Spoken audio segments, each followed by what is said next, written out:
Hello, good morning, and welcome to Bad Sydney Crime Writers Festival 2022. Welcome also to all of those who are joining us on Zoom from wherever you are in the world, including those throughout New South Wales who are watching from your local library or from home, courtesy of your local library. Today we are on Gadigal land, and as we gather to share stories and knowledge, let us reflect on the rich history of storytelling in this place. I pay my respects to elders, past and present, and to any First Nations people in the audience today. Bit of housekeeping before we start. Please check your phones are switched to silent or turned off. Don't be that person, which I normally am. So we don't have any embarrassing interruptions today. And please don't record the session. If you're taking photos, and you're welcome to, if you could turn off your flash, that would be doing us a favor. And feel free to share on social media, #BadCrimeSydney22. In the unlikely event of an emergency evacuation, we're going to leave through the door, that door that you came in through, and we're going to exit the building via the Mitchell vestibule main doors, down the front stairs to an assembly point in the domain, and there'll be security guards who will direct you, so just do what they say. Right, I'm Charity Norman. I'm a writer. I'm thrilled to be over here from across the ditch in New Zealand, and I'm delighted to welcome you today to the Dixie Room for this discussion with Michael Bennett and Nina Campbell. We'll be speaking for about 45 minutes thereabouts, and we'll have 10 to 15 minutes for questions after that. If you're joining us on Zoom, please, could you send your questions through using the chat function about 20 minutes before the end of the session, and we'll do everything we can to include them. Thank you. It's a tremendous pleasure to introduce our two guests. Both of them have recently splashed down into the crime fiction scene and are making waves as compelling new voices. Technically, these guys are debut thriller writers, but that's pretty academic when it comes to either Michael Bennett or Nina Campbell. They both bring the experience of decades of writing and storytelling experience to the page. Michael Bennett is a familiar name in Aotearoa, New Zealand, as a screenwriter and a director whose films have won international acclaim and awards. If I listed them all, we will be here for a long time. But they've screened in Cannes, Toronto, Berlin, Locarno, New York, Melbourne, London, you name it. In New Zealand, Michael's really well known for his tireless work to shed light upon a horrifying miscarriage of justice, that of wrongfully convicted Tēnā Pora, with a documentary, a dramatization, and a book, In Dark Places, which picked up awards, including the 2017 Ngaio Marsh Award for Best Nonfiction. Oh, and you've also co-authored a time travel graphic novel, as you do. And now he's turned to writing fictional crime. Better the Blood. Here it is. If you haven't got it, get one afterwards. I'll be telling you later how to do that. Better the Blood is a confronting, shape-shifting thriller and exploration of a conflicted colonial history, and it kept me up far too late. Still got the bags under my eyes. It was one of Val McDermid's New Blood choices at this year's Crime Fiction Festival in Harrogate in England. I was actually there, although we didn't get to meet up in Harrogate. Sorry to miss you there, Michael. And it has already been translated into 9 languages, so a pretty good start. Nina Campbell. Nina, you studied theatre and literature at university, but it was a time of recession. The world of work beckoned, and Nina built a successful career as a professional writer, working across the community and public sectors before a midlife health challenge forced her to reevaluate that and change her priorities. That's when she revisited her lifelong dream of writing fiction. The life we have is precious and finite, she has written. What we do with it, that's up to us. I always wanted to be a writer, but I put that dream on the back burner for too many years. Well, no longer. Nina now writes fiction full time, and in March this year, her fantastic debut novel, Daughters of Eve, arrived on the bookshelves and began to fly off those shelves, published by Allen and Unwin, described as a feminist revenge thriller. It's fast-paced, gritty, with challenging moral dilemmas and a fabulous, pithy voice, that of the detective Emilia Hart. Both these stories dive headlong into the moral whirlpool of retribution or revenge or payback or whatever you want to call it. We'll be talking about the differences and its deeply uneasy relationship with justice. So Michael, Nina, you're both hugely successful. I mean, I've just skimmed the surface, hugely successful in other areas, other sort of fields. What on earth made you then turn to crime, and crime fiction in particular? Michael, how about you?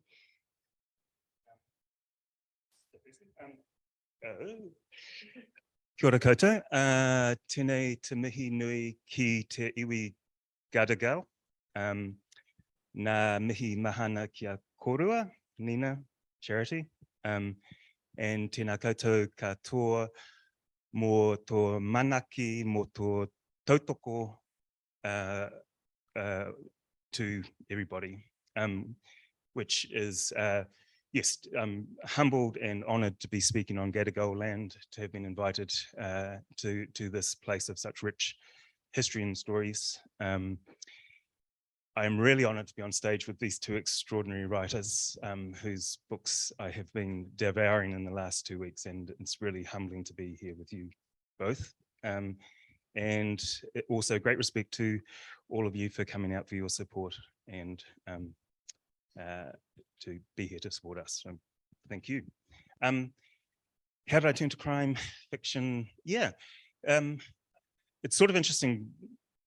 My background was much more comedy. And then I was, what you talked about, Charity, there was the case that I got involved with, Taina Porter, who was a young Māori man who he was in prison for 21 years for a crime he didn't do. It was a false confession case. And it became, when I found out about the case and when I saw the false confessions, which was so graphically, obviously, a young man with a brain injury being led down a path by two extremely skilled senior detectives who needed a conviction. And seeing that, I knew that I had to do, it was like a flashbulb moment in my life, that I'd gotten to a certain point in my career where I had skills as a writer and a director, and it was like a realization that this was a moment where I could use those skills for something that was actually more useful than selling movie tickets, or it was, you know, I could work to try with a bunch of other people who were equally passionate and committed to try and get justice for someone who had no justice for 21 years. So as part of that, I made a documentary. Having made the documentary, I realized that there was so much more to Taina's story and to the story of the injustice against him, but more broadly against Māori, because, you know, it will be not an unfamiliar story to any of you here, that the Indigenous people in New Zealand are the most ill-served by the justice system, as is the case here. So that really led me to think, you know, there's only so much you can do in a 60-minute documentary.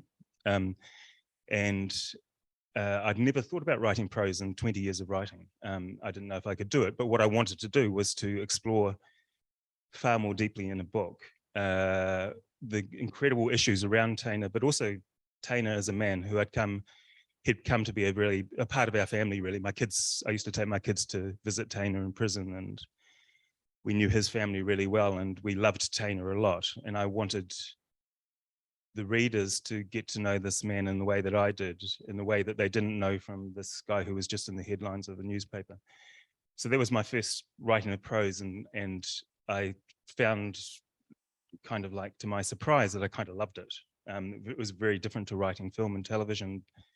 There was a lot more freedom to kind of explore more deeply a whole lot of stuff. And so that was I loved writing the prose. There was a reason to write it, but it also opened a door to, I guess, a new way of writing, which with Better the Blood had sort of predated my work on Taina, but it was a story that I hadn't quite ever gotten around to completing, and suddenly having written prose for that reason, it made me feel I really want to tell Better the Blood as a novel, and yeah. So. Oh, how fascinating! So you began Better the Blood before, long before, as a concept, without actually getting to making it into a script or anything like that. It was a concept that's been floating around for a while. Yeah. Thank you, Nina. How about you? Yeah, it's interesting. I had actually written a number of novels before, and they were more sort of general women's fiction, so commercial fiction, looking at stories of strong women. And so Daughters of Eve first came about, I guess, when I was a women's officer at university. So in the sort of early days of my developing feminism, I used to wonder why women didn't actually act back. So as a women's officer, you hear a lot of stories, you talk to a lot of women a lot of the crimes that are taken place on campus, a lot of sexual crimes. And so you hear those stories and you're, 18, 19, you're quite young. It's hard to take on and to realise how much women suffer and how much trauma we carry. So I had sort of been going through my anger in response to that had come out as a sort of concept of, I don't understand, why don't we go and write rapist on people's front lawns? Why aren't we scratching it into the paint of their cars? Why aren't we branding and talking about these boys and men who are hurting us? But then, you go to work and you get a job and you get sensible and you get bills and you get a mortgage, and your feminism stays inside you and comes out in conversations, but doesn't really have a lot of places in the work world to really find its full voice. And then 2017 happened and we had the Me Too movement, and all of a sudden my social media feed just filled up with all of these friends of mine talking about the traumas that they had suffered and the things that they had experienced. And it made me think about my life and the things that I had experienced. And I thought, how is it that women are just wandering through the world carrying this huge burden of trauma, and we don't talk about it, we don't share about it? And so this was before Grace Tame and Britton Higgins and people had actually started to stand up and speak about it. And I was just thinking, I can't keep silent about it anymore.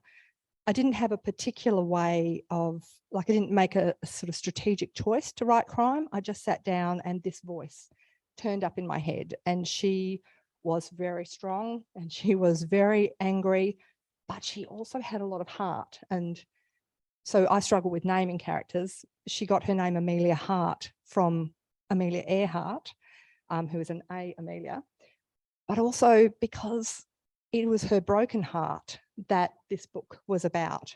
And it was about the journey to healing that broken heart, to taking that anger and that silence and changing it. So, she goes home and writes the name of the women who have missed out on justice on her fridge because her heart is breaking for them.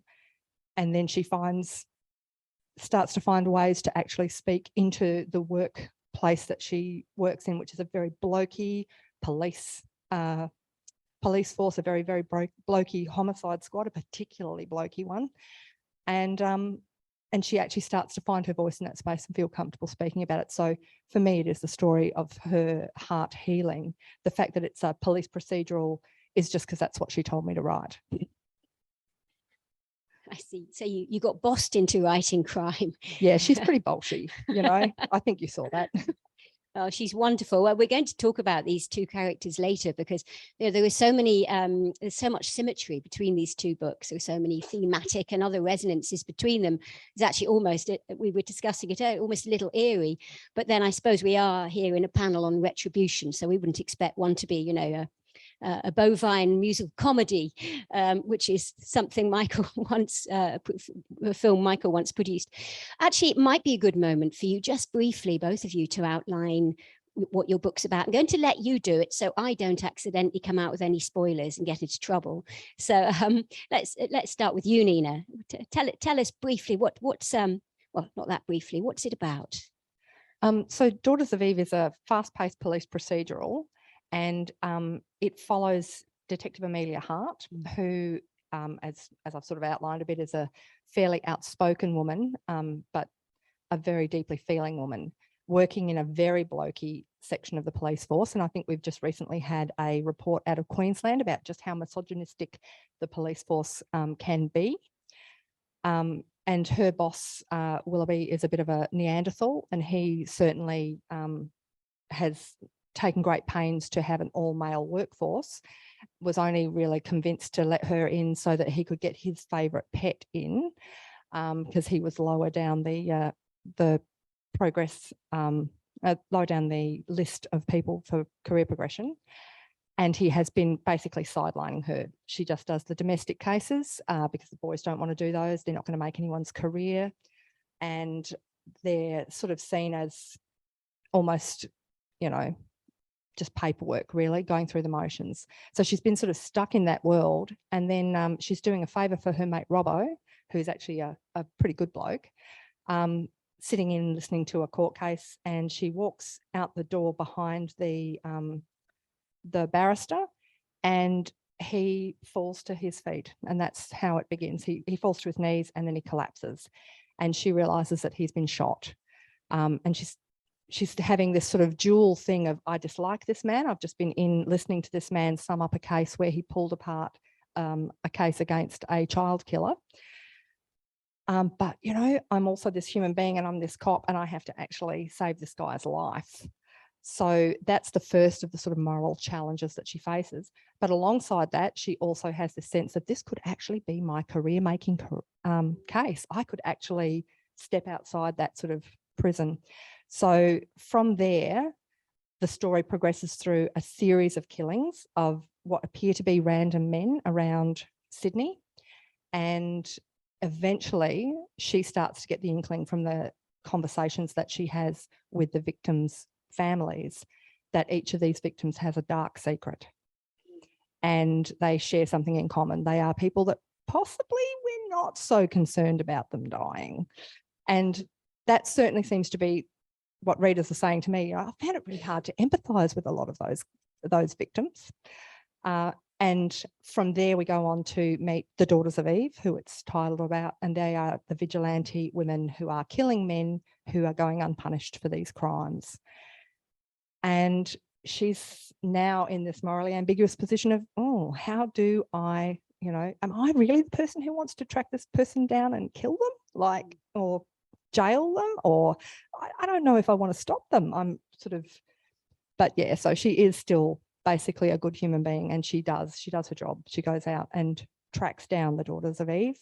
And that is when, once the press find out that there is this group of vigilante women, that is where the novel sort of spirals out on another whole platform, which is, what would we do as a community if there were women wandering around killing men for vengeance? Like, that's not what women are supposed to do. And that is not, you know, it's not the way of things.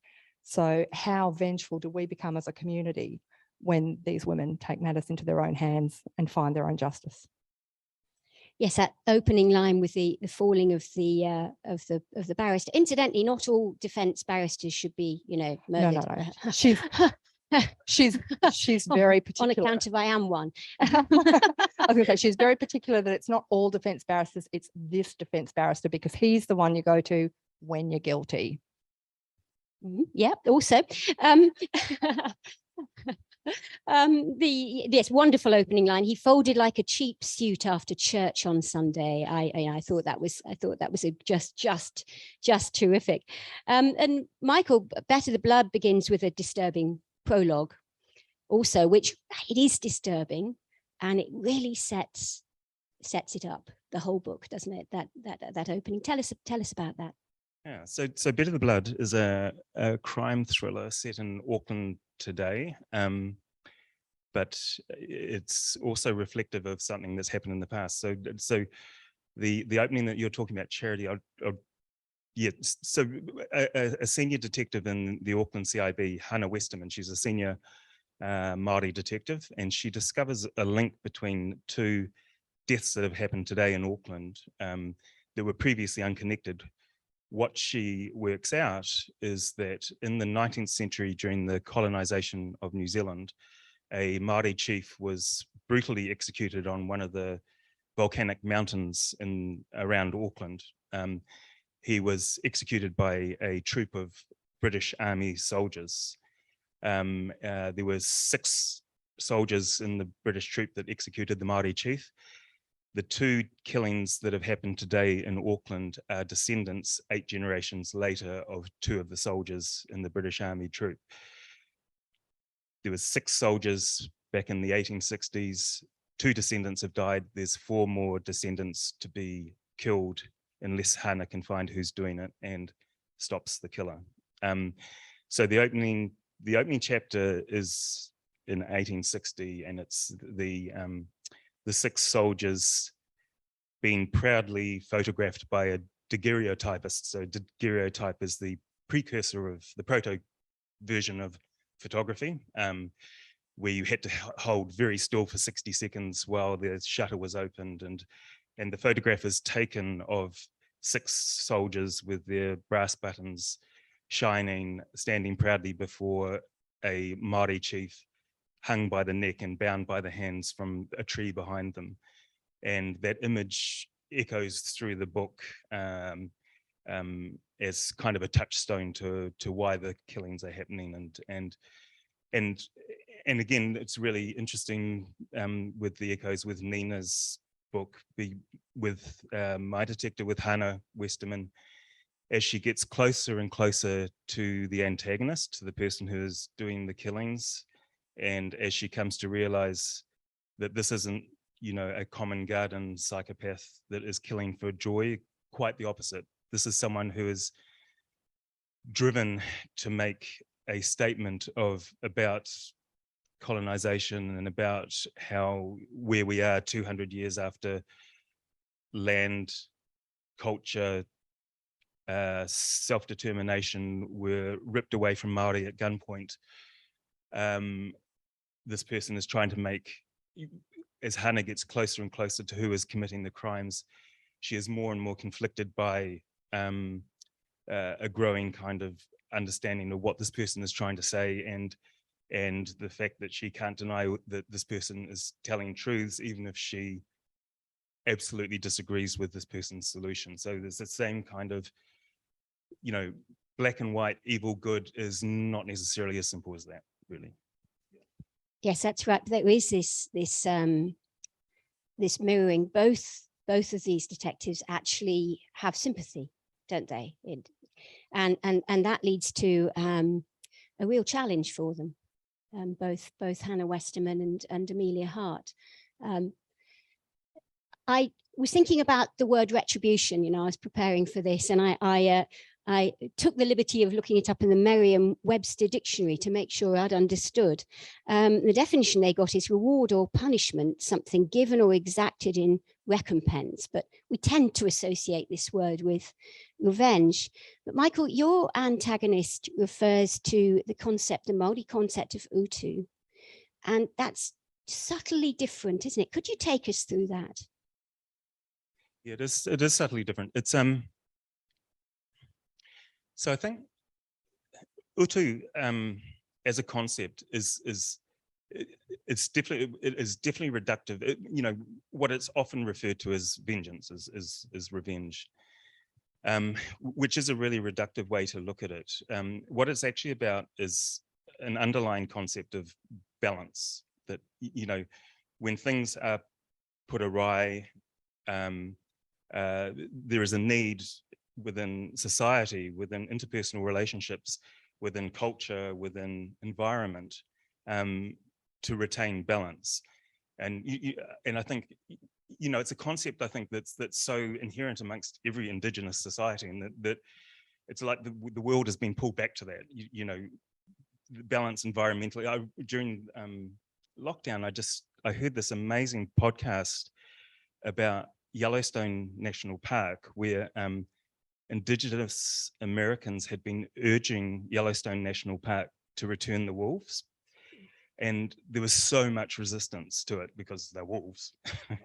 But they looked into it, and they did some experiments, and they repatriated certain wolves. And what happened was that suddenly things started to mend. the deer and the big hooved animals that used to go down to the rivers and used to mush up all of the edge of the rivers and it would mean that the waters were becoming more mucky, which meant that the fish life in the rivers were dying, and the rivers were changing course because they couldn't go down to the rivers anymore because the wolves were wandering around. So they had to go back to where they should have been, which is up in the hills, and suddenly everything started to come back into balance because it was the way it should have been in the first place. That's what utu actually is. It's if someone comes to your place and gives you a generous gift, in balance, you give a generous gift back when you go to their place, and it's mutual respect. By the same token, if someone does something wrong to you or your family, then something has to be done to retrieve balance. And you know, what is always looked at when we talk about utu so often is that is just about the negative side of that. There's also the positive side of that. And what became a little bit unbalanced with utu in New Zealand was when, of course, during early contact with the British whalers, guns came to New Zealand, and suddenly retribution, you know, that the concept of utu turned into retribution because we were armed, and the negative side of utu took over. But utu really isn't that concept. The utu is just about a really holistic, you know, balance culturally and socially, but it can be misinterpreted. And that's one of the big themes of the book: is the killings that are happening actually utu, or are they the continuation of violence? Yes. Yeah. So your antagonist is also working through that. I hadn't understood that. It's fascinating that the negative side of it is really overstated in our understanding, but originally it was this positive negative balancing. Very much. And Nina, in your case, we've got a more immediate, more personal kind of retribution or revenge than that. Michael, your book called the Better the Blood, that's better the blood of innocence, isn't it? Yeah, so the full quote is better the blood of the innocent than no blood at all. So it comes from that more negative idea of utu, that, you know, if someone has offended against you, the responsibility to repay that is held collectively within your bloodline. So even though the descendant 8 generations later may not have been the one who killed the chief in the 1860s, yes, they hold responsibility because of their bloodline. So better the blood of an innocent person today than no retribution at all. Yes. Yeah. Whereas in your case, Nina, they're very much not innocents. No, and I really found that concept of utu really fascinating, because I think one of the things that we struggle with when we talk about violence against women and violence against children is so often we end up with a he said, she said version, and we go into these courtrooms to adjudicate that. And courtrooms are, by their very essence, adversarial. That's the way that they were created. And we forget that they were created by men in a culture that was extremely patriarchal, and they are still heavily adjudicated by men.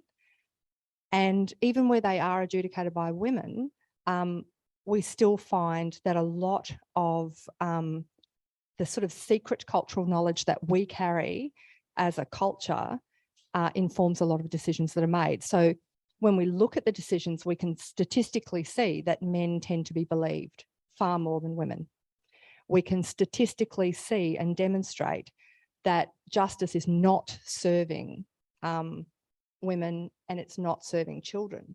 And I really enjoyed that notion of the positive side of utu, because you're very clear in the way when you first talk about it that it is an expectation of the culture. So if the culture was intact and inside a closed culture, it would just be expected that if you had done this wrong, you will address this wrong. And so it wasn't about, you know, one family killing another and those sort of blood wars that happen. It was about, you have done this thing, you need to make recompense.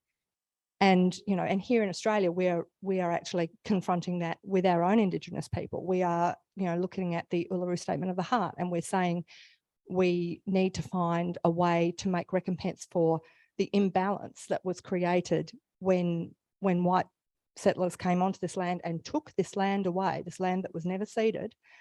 We have to find a way to make that recompense ourselves, because we've, you know, we may not actually have done those terrible things, but man, we have way profited from them. You know, we are richer than our Indigenous population. We are more empowered than our Indigenous population, and we need to address that balance. And I think that also follows through to the relationships between men and women. They are unbalanced, and we need to find a way as a community to say, how do we address that balance and reintroduce it into our justice system? Because at the moment, an adversarial justice system just isn't actually fit for purpose for most of the crimes that are experienced by women and children. One of your characters, and we won't say who, but she talks about how good it feels to be stalking the men for once. You know, this reverse of the norm, and that's what you were doing, wasn't it? You were turning upside down, in a way, what's so often seen as the norm. Absolutely. So in lots of ways through the book, if you read it probably more than once, because hopefully the first time you read it, you're just going to be, you know, going, who the heck is doing this and what's going on? I really hope you just sort of experience it as a crime thriller initially, but I hope you then reflect back on those questions of why people are motivated to do certain things. And, you know, it was 2017. I was watching all my friends bleed all over their social media, and yeah, hell yeah, I wanted to go out and get some retribution. I wanted to see some blood on the table that was not female blood.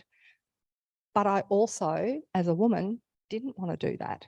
So I had that conflict inside myself. I felt this raging anger, and I think we felt it when we went out onto the streets with the justice marches, where we sort of went, you know, enough. Have we not done this enough times? Like, how many times do we have to walk on the streets?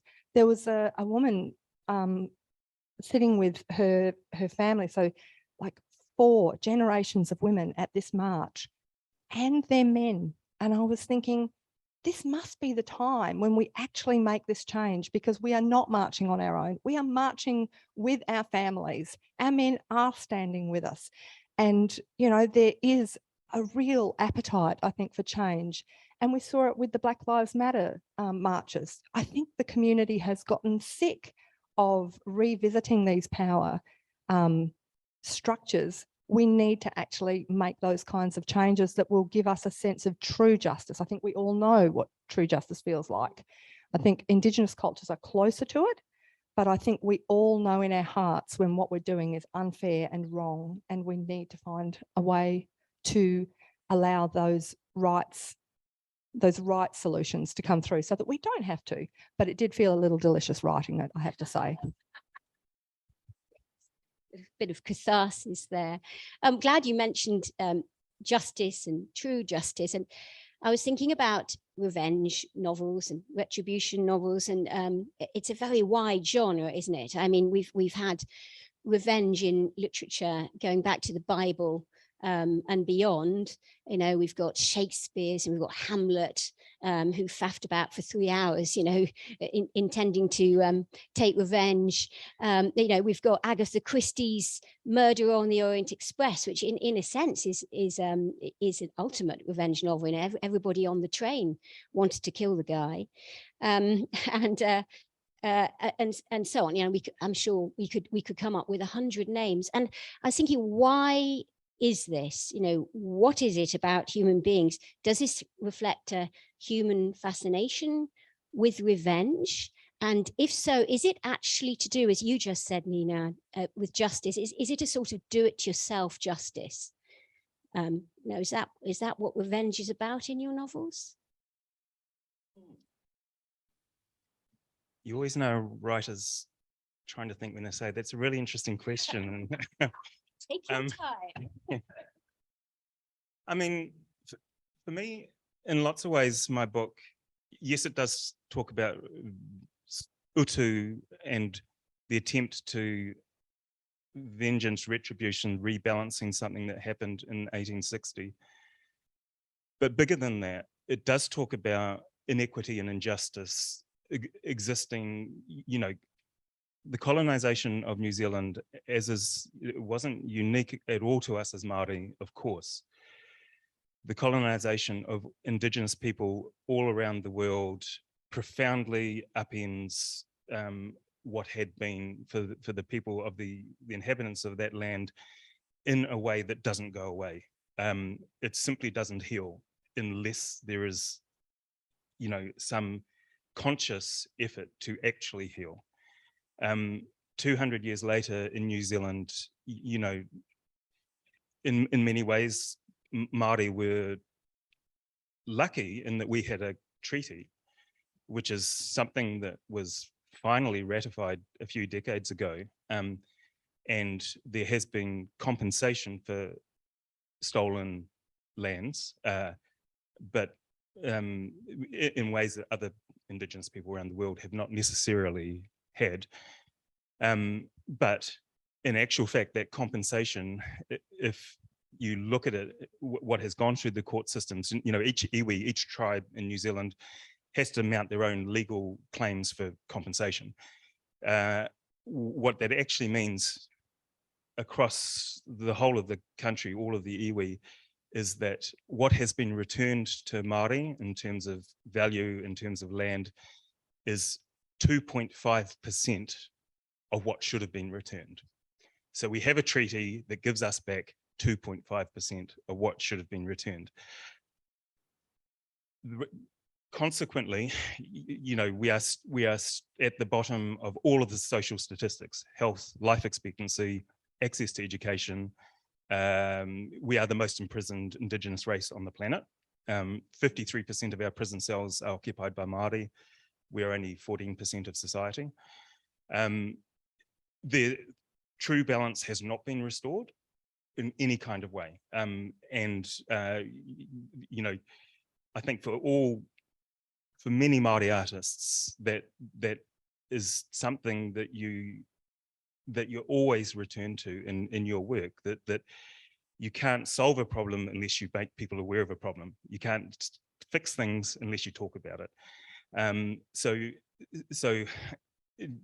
for me, like, the theme of retribution, or the theme of restoring balance, goes beyond the actual specific case, and I hope, you know, the things that I'm trying to explore within the novel go out to, again, questions of, you know, balance is something that we understand and we can't just give lip service to. We have to actively work towards.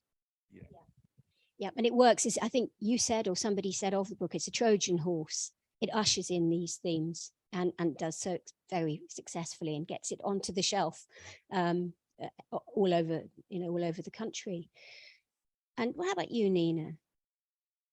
I think one of the issues that I have when I look at the notion of justice is, as I said, it comes out of a very male and quite a patriarchal construct. And I much prefer, and I think, you know, possibly because women's culture tends to be more cooperative and at a sort of base level, not always, like we can be just as broken as the next person. But I think we do like that sort of communal approach. And I think when we talk about justice, our justice system incarcerates people. That's pretty much the only thing it's got going for it. It's just like, we'll put you in jail for a while. You go in and you think about what you've done. We'll put you all in jail together, and the only people you get to talk to are each other. And you think about what you've done. And clearly you're only just going to get better at what you've done. Like, there's nothing in there in that system. Oh, well, I say there's nothing, but there's a beautiful novel called White Noise by Mercedes Mercier, which talks about the notion of the rehabilitation systems. But I think our rehabilitation systems struggle greatly and are under-resourced and are not actually about addressing things like structural disadvantage and and they're not really based on that notion of balance of utu. So when I look at justice, I think the justice system that we hold up is actually vengeful. It's just about go away, don't be around us for a while. Don't get bitter about that. Don't get upset. Don't get angry and come out and, you know, take that vengeance out on us. But I think there's something that we really need to think about the way that we actually envisage justice in our culture. There are some very fundamental questions about whether it is actually just an act of vengeance or whether it is something which is about creating that balance and righting those wrongs. Yes, it's a universal problem, isn't it? Which brings you to Michael. In an online video, when I'm doing these sessions, I tend to stalk my victims also, and watched a number of you being interviewed. And in one, Michael, you talked about your film Kerosene Creek, very moving film, and you said you worry about how something will travel away from your own cultural context. Is it universal enough?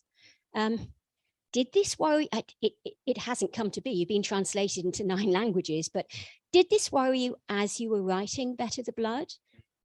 I wouldn't say it worried me, because for me, when a story gets its hooks into me, I'm completely blinkered. You know, I've got to get it out and I get it done. And it's almost like I'm not thinking about that next stage whatsoever. But absolutely, you know, when I sat back and looked at what I'd written, I thought this is so specific. You know, it's so much about Māori culture to, you know, like I really decided that I wanted to use a lot of Māori language within the book, which I do, but to make it more accessible for non-Māori speaking, including me. I don't actually speak the language fluently. My children do, but I don't. I thought it was really important to do things to open up the book to non-Māori by putting translations as footnotes within the book, for instance. And yes, I did absolutely. I was worried that the specificity of the storytelling about the you know, Māori characters, both protagonists and antagonists, Māori issues, would it travel? And I think it's kind of interesting that perhaps, you know, I mean, I know as a consumer, if there's a piece that I'm watching that I recognize in terms of a genre, a thriller or a comedy or a musical or whatever, I do find it, you know, if I have a way into the story in terms of genre, then something that is specific becomes interesting, because it's a familiar story that's told in an unfamiliar way. And so I hope I hope why perhaps the book is able to reach out is that it absolutely works within genre. I mean, I'm a complete fan of crime thriller. It's my absolute favorite across film, television. All of my favorite things really are that crime thriller mystery genre. So I've tried really hard to work with and giving the audience the recognizable thrills that the true fan of crime thriller wants. And perhaps it is that, you know, working within that genre that does work for so many people, having a specific voice, having a specific approach that perhaps hasn't been seen within the genre before, is a way of giving the audience the things that they're expecting and then something they don't expect at all. Yeah. We're going to, in a few minutes, we're going to take some questions. Time has gone so quickly, but it always does when you're on a subject like this. But I did want to ask you both, you both have these just magnificent protagonists, these women, Hana Westerman, Emilia, Hart, and I want to know who they're, you know, where have they come from? Nina. So this was actually quite an interesting story, because I didn't realise when I wrote the book. So I thought it was women that I knew, that I went to uni with, who partially informed it. And I was in the middle of one of my early interviews with Victoria Carthu on the crime podcast online for QBD Books Crime Club. And she asked me a question about it, and I had this sudden overwhelming realization that it was actually my mum, and which is really quite uncomfortable when you realize, oh God, it's out there on all those shelves, and all those people are reading about my mum, and I felt suddenly very naked. But yeah, my mum was an amazing woman. I was telling you earlier today in the green room that I was 10 when my mum came home to me and said, you remember that person I worked with, Bill? Well, we now call Bill Renee, and Renee is going to be a woman now. And I was just, I was 10. It was the 1970s. We had not heard. Trans was not a word. It wasn't happening. And I was just like, how does that work, Mum? How do you change genders? I don't understand that. And she said, now look, Nina, she said, who you are is the only choice that you get to make in this world. And if you want people to let you be who you are, then you listen to them when they tell you who they are. And so, yeah, and our house was always like that. We were taught to challenge things. We were taught to think differently about things, but always at the center, it was humanity. And yeah, so that's my mum, and I'm pretty proud of her. A woman, wonderful, a woman with heart. A woman with a lot of heart and a lot of guts that people, Yes. When we had her funeral, we had an open mic session for her funeral, and they packed out the biggest room at the crematorium. And I heard stories I had never heard about my mum. And so many people were just standing up and saying, your mum helped me when I was having a hard time. She was never celebrated loudly. She was never celebrated proudly. But on that day, I learned what an incredible woman she was and what a difference she had made. Michael, what about Hana Westerman? And also, I'm quite interested in Addison, her daughter, who is an extraordinarily feisty character. You'll find out when you read the book, anybody who hasn't. That's so gorgeous, Nina, that Emilia is your mum. So Hana Westerman, so my mum's maiden name was Westerman. So Hana is basically my mother is We won't look too carefully at that.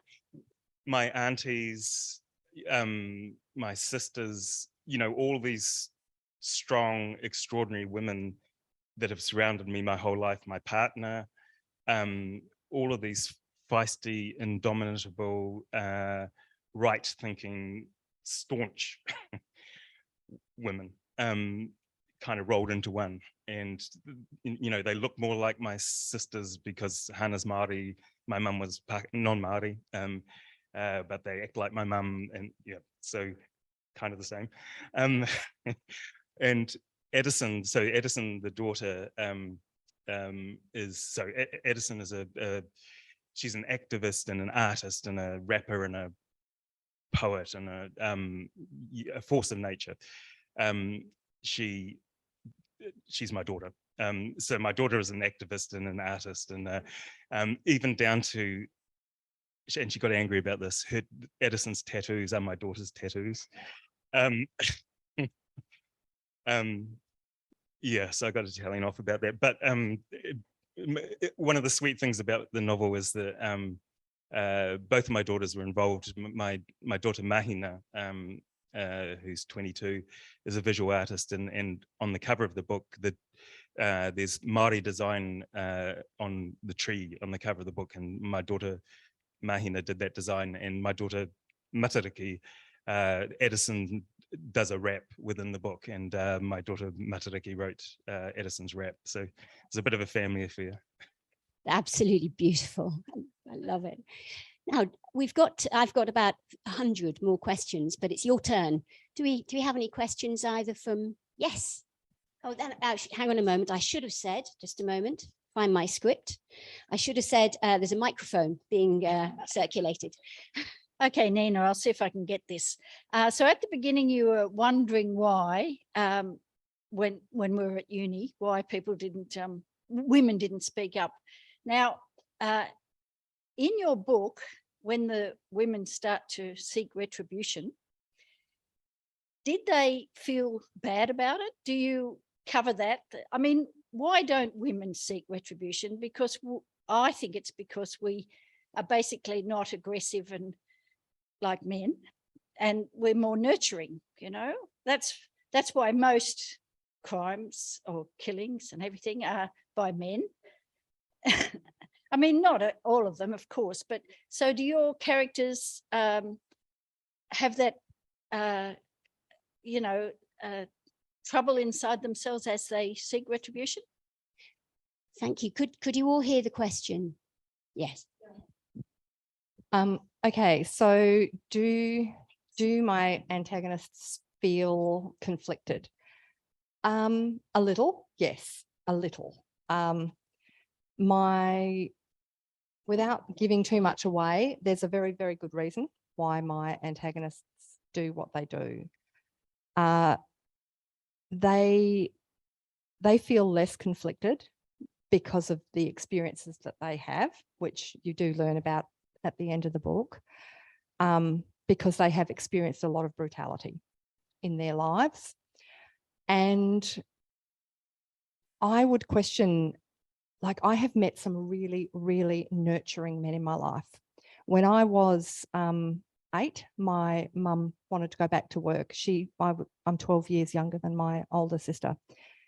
So she had been parenting for a really long time, and she said, I just want to go back into the workforce.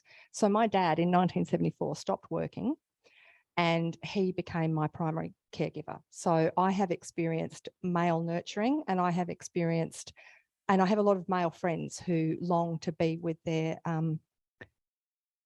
children. So I think there's an element of women being very empathic, but I'm not 100% convinced that it's actually genetic. I think testosterone and it's not estrogen. There's another one that's the love drug that you get when you kiss people. Anyway, you think when you hormones hold might your play a baby. part? Yeah, oxytocin. Yes, oxytocin, not OxyContin. And I think, you know, women do have more of that drug that does make them more nurturing, more of that hormone that makes them more nurturing. But I think actually men have the capacity to be just as nurturing. I just don't think we let them when they're children. I think when I did a rape crisis centre self-defence course, I remember them saying, okay, the first thing we're going to do is all of you women are going to get down on the floor and wrestle each other, because women are not taught to fight each other. We're not taught to get that kind of tussle out. So as soon as we are grabbed by a man who wants to rape us, we go very, very, we're just completely freaked out. Like, what are you doing? What, aggressive? I don't know how to deal with this. And we fall apart. I think we need to encourage our daughters to be more rambunctious and to be more spirited and to fight with each other physically. And we need to teach our boys to cry and to love and not let anybody tell them that that's not okay. Because my dad was a very, very gentle man, and he was bullied mercilessly at school, he told me. Like, he went to work and just went, oh my God, there's a place you can go to where they don't beat you up as soon as you walk through the door. That's incredible. Like, what we do to men in our culture is, I think, equally as brutal as what we do to women. And we need to turn all of that stuff around. We need to stop expecting these concepts of masculinity and femininity to be so far apart, and we need to bring them together. And it's why I look at, you know, the movements that we have at the moment. So one of the beautiful characters in Michael's book, +1, is a non-binary character. And I think there's so much in that world that we as older people need to learn from, that we don't have to be men and women. We can actually just be people and enjoy that. That's any other, got someone at the back. Thank you. My question is to both of you, possibly a little bit more to Michael. When something has been broken or out of balance for so long and over so much time, can it be fixed? Can it be brought back into balance?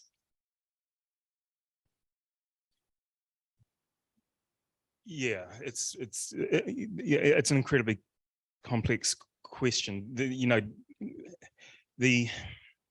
Just on a kind of a really simple level, the kind of the